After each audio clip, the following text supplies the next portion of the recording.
அனைவருக்கும் வணக்கம். நம்ம டெய்லி ப்ரிலிம்ஸ் பாயிண்ட் ஆஃப் வியூல ஒரு 5 questions பார்க்குறோம். இன்னைக்கு என்ன questions இருக்கு அப்படிங்கிறத பார்ப்போம். First question, choose the correct statement about Muhammad Yunus அப்படின்னு கேட்டிருக்காங்க.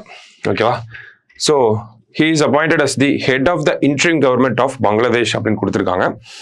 He won the Nobel Prize in 2006 for establishing Gramia Bank அப்படின்னு கொடுத்துருக்காங்க. known as pioneer of micro loans அப்படின்னு சொல்லியிருக்காங்க. ஸோ ஃபர்ஸ்ட் ஸ்டேட்மெண்ட் பாருங்க, பங்களாதேஷின் இடைக்கால அரசாங்கத்தின் தலைவராக நியமிக்கப்படுகிறார். கரெக்ட் தான். நம்ம பார்த்துருந்தோம், நேற்று பார்த்துருந்தோம். ஷேக் ஹசீனா அவர்கள் வந்து பதவியை ராஜினாமா பண்ணிட்டு நாட்டில் பெரிய கலவரமா இருக்கு. அதனால பங்களாதேஷோட பிரசிடென்ட் வந்து ஒரு இன்ட்ரீம் கவர்மெண்ட்டை ஃபார்ம் பண்ணி அதனுடைய தலைவராக வந்து முகமது யூனிஸை வந்து அப்பாயிண்ட் பண்ணியிருக்காரு. சரிங்களா?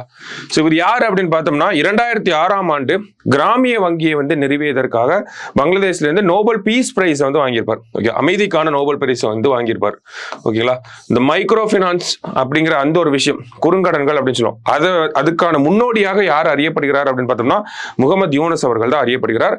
ஸோ மூணுமே கரெக்டான ஸ்டேட்மெண்ட் தான். இப்படிப்பட்ட ஒரு நபர் தான் இப்போ இன்ட்ரீம் கவர்மெண்டோட ஹெட்டா அப்பாயிண்ட் பண்ணியிருக்காங்க. So 1 and 2 3 are correct. ஓகேவா?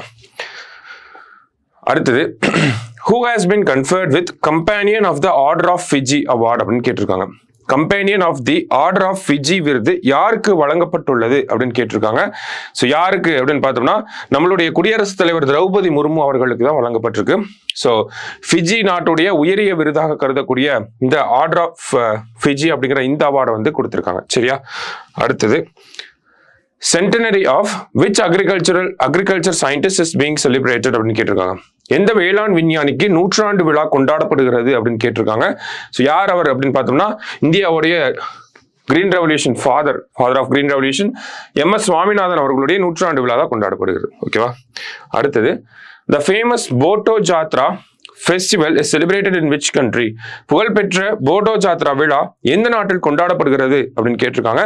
எங்க அப்படின்னா நேபாளில் இருக்கக்கூடிய ஒன் ஆஃப் த இம்பார்ட்டன்ட் ஃபெஸ்டிவல்ஸா இருக்கு. சரியா?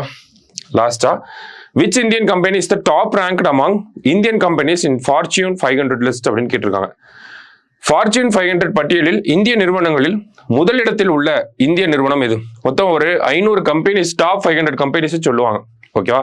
அது இந்தியாவை பொறுத்த வரைக்கும் பார்த்தோம்னா கிட்டத்தட்ட ஒரு 9 கம்பெனிஸ் வந்து இருக்கு. அதுல டாப் யார் அப்படின்னு பார்த்தோம்னா ரிலையன்ஸ் இண்டஸ்ட்ரீஸ் லிமிடெட் 86வது இடத்துல வந்து இருக்காங்க. ஸோ அடுத்தது பார்த்தோம்னா LIC 95ல இருக்காங்க. ஓகேவா? ஸோ 100க்குள்ள இருக்கக்கூடிய 2 நிறுவனங்கள்லாம் இவங்க தான். குறிப்பாக அரசு துறை நிறுவனங்களா, பப்ளிக் செக்டார் கம்பெனிஸாக இருக்கக்கூடிய LIC, state bank of India, ONGC, Bharat petroleum, Indian oil, இவங்கெல்லாம் பார்த்தோம்னா இந்த ரேங்கிங்ஸ்ல வந்து டாப்ல வந்து இருக்காங்க. ஓகேவா? 200க்குள்ளேயே இவங்க எல்லாருமே அடங்கிடுவாங்க. சரியா? அதுக்கப்புறம் தான் TCS போன்ற தனியார் நிறுவனங்கள் வர ஆரம்பிக்குது. சரியா? ஸோ இதுல டாப் அந்த 500 கம்பெனிஸ்ல இந்தியாவில இருந்து யார் டாப் அப்படின்னு பார்த்தோம்னா ரிலையன்ஸ் இண்டஸ்ட்ரீஸ் தான். சரியா? ஸோ இன்னைக்கு ப்ரிலிம்ஸ் பாயிண்ட் ஆஃப் வியூல ஒரு 5 question பார்த்துருக்கோம். நாளைக்கு 5 questionல மீட் பண்ணலாம். தேங்க்யூ.